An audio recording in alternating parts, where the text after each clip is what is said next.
Louis George Watkins was born 6 June 1925 in Seneca, South Carolina. He graduated from Greenville High School in 1949. He was a member of the Greenville Police Department when he enlisted in the United States Marine Corps on 12 September 1950. After training at Parris Island, South Carolina, he served at Camp Lejeune, North Carolina, and Camp Pendleton, California, before being deployed to Korea.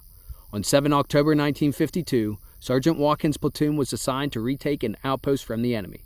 Although wounded in the fight, he placed automatic fire on the enemy machine gun position holding up the assault. When an enemy grenade landed among his men, he shoved them aside, picked up the grenade, and attempted to throw it at the enemy. The grenade unfortunately exploded in his hand and wounded him mortally.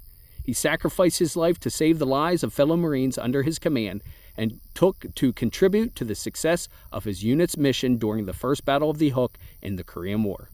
For his actions, Watkins posthumously received the Medal of Honor. In addition to the Medal of Honor, his decorations include the Purple Heart Medal, Korean Service Medal with 2 bronze stars, and the United Nations Service Medal.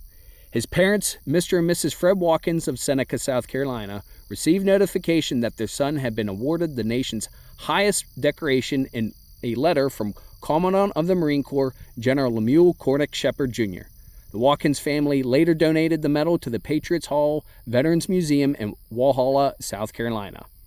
The President of the United States of America, in the name of Congress, takes pride in the presentation of the Medal of Honor posthumously to Staff Sergeant Louis George Watkins, Marine Corps serial number 1152688, United States Marine Corps, for the conspicuous gallantry and intrepidity at the risk of his life above and beyond the call of duty while serving as a guide of a rifle platoon of Company I, 3rd Battalion, 7th Marines, 1st Marine Division Reinforced, in action against enemy aggressor forces in Korea during the hours of darkness on the morning of 7 October 1952.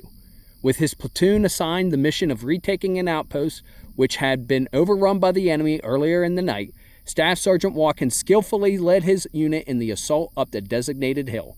Although painfully wounded when a well-entrenched hostile force at the crest of the hill engaged the platoon with intense small arms and grenade fire, he gallantly continued to lead his men. Obtaining an automatic rifle from one of the wounded men, he assisted in pinning down an enemy machine gun holding up the assault. When an enemy grenade landed among Staff Sergeant Watkins and several other Marines while they were moving forward through a trench on the hill crest, he immediately pushed his companions aside, placed himself in the position to shield them, and picked up the deadly missile in an attempt to throw it outside the trench.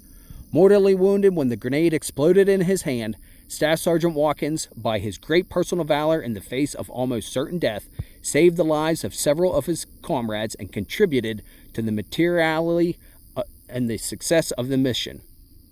His extraordinary heroism, inspiring leadership, and resolute spirit of self-sacrifice reflect the highest credit upon himself and enhance the finest traditions of the U.S. Naval Service. He gallantly gave his life for his country. Until next time, stay salty, devils, Semper Fi, and carry on.